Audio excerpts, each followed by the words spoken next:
I'd like to take this opportunity to apologise to my family, my friends, my daughter, and Eddie Van Halen. On Saturday, I had a gig, and I was really looking forward to this as it was an opportunity to try and play the solo from Beat It live. I've never actually learnt this solo, and you can tell from this that I didn't learn it particularly successfully.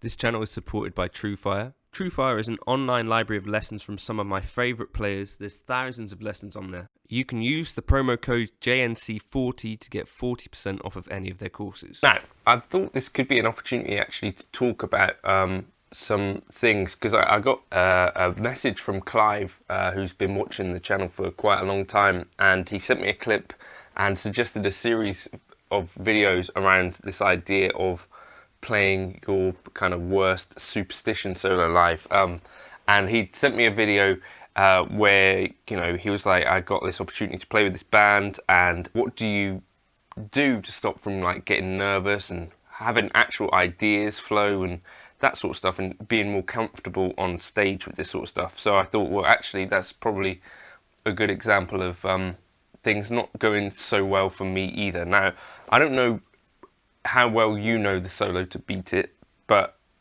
if you look at like a lot of the kind of key moments there, so the timing's off on like the first tapping lick and goes weird.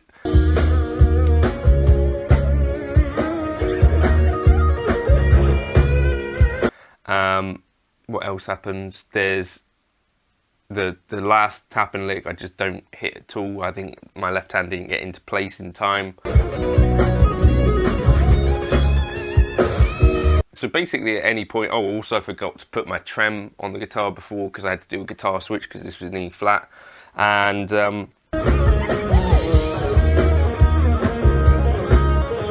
yeah, at the time I kind of wasn't particularly happy with it, and I think you can probably see that from my face.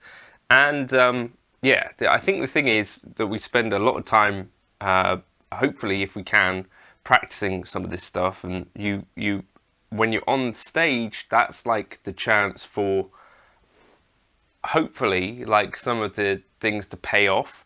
And so I totally get that feeling of like, oh, this is kind of it, you know, this is the moment or whatever. I definitely am someone who gets nervous for stuff like this, particularly with this solo in particular, because it's like a little bit out of my wheelhouse in a bunch of different ways. And yeah, I felt like on the day it would have been fine, but I ended up feeling a bit weird that day, kind of hot and cold all day, and then yeah, a bit strange. However, yeah, I think my biggest lesson from this really is that actually looking back at it, it wasn't as bad as I thought it was in the moment. Now, I wouldn't say it's anything I'm proud of, again, as I have to say, but like as a whole, is there any moment in that solo which is like obviously like howlingly awful? Hopefully not. Let me know your thoughts in the comments, unless you're a real purist, in which case, you know, you're gonna is butchering the solo, and playing it without a trem sounds kind of weird. But yeah, I think I got compliments afterwards on my playing, so that was enough to make me think, well, it was good enough for the band that day. So the drummer particularly said, well, I feel sorry for guitarists like having to play that solo, you nailed it. I was like, sorry, I didn't, but yeah.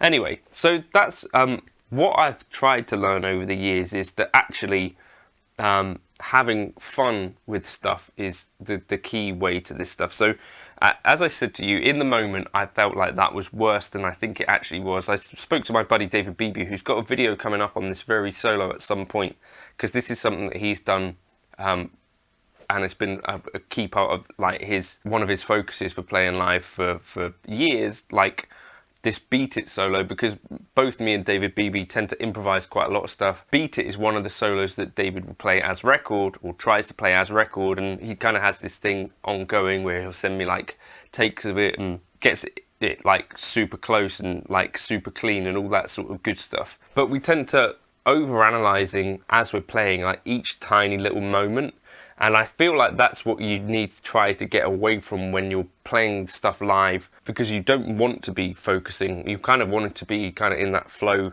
state, or at least not focusing on what happened just a couple of seconds ago. You want to kind of just go blast through the thing. And this is definitely a thing that I've taken. So when I play with my band live, so this was the first time playing with this band called Superstition from down in Devon, and we never rehearsed or anything, so you know it went all right. When I play with my own band, I get lots of opportunities to kind of improvise solos, and you've seen a bunch of them, like me playing Superstition live. Potentially I do solos over that often.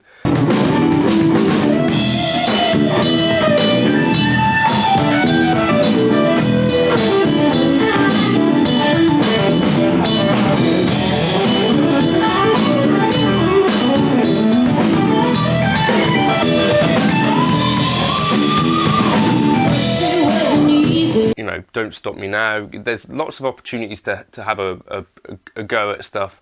And what I try to remember is definitely A, to have fun.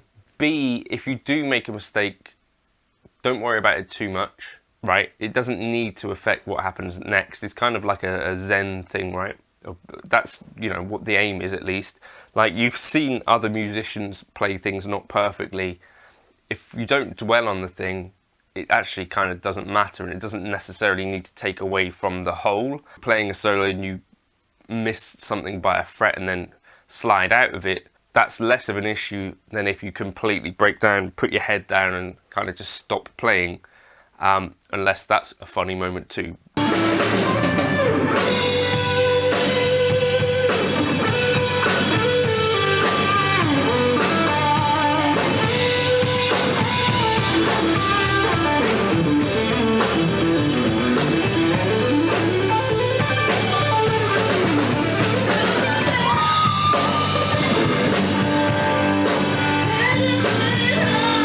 That could work.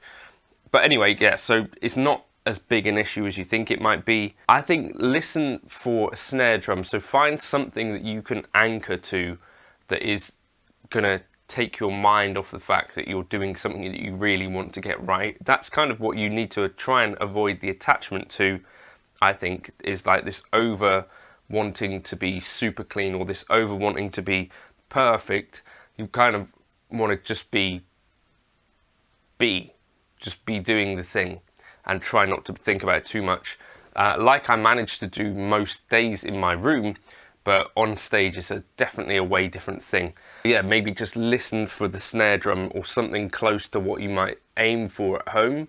Another good tip here, and I've only really just thought of this, is actually practicing with in-ear type headphones, if that's what you're going to be doing, because this is a way that you can hear things, if anything, too clearly in some circumstances. So it's like way closer than when you practice in a room with an amp or you know, with speakers. There's something particularly unpleasant about playing into in-ear headphones, and if you could get used to that feeling and play the solo kind of well at home in those circumstances, so like unfavourable circumstances, when it comes to playing on stage, that might be better too. Another thing that I consider and think might be an idea is that if every time it comes to improvise a solo, you're feeling kind of disappointed or feeling like, oh, that didn't hit kind of the level that I wanted, I would consider maybe writing solos for certain bits. So if it's Superstition, for instance, Clive, that you have like some of your own go-to phrases for it, or go-to licks, or a thing that you could fall back on, if you get what I mean. So you might have like a skeleton solo, you might improvise around it, but that if you're in the moment and kind of in the heat of battle and the bride's mum is kind of winking at you from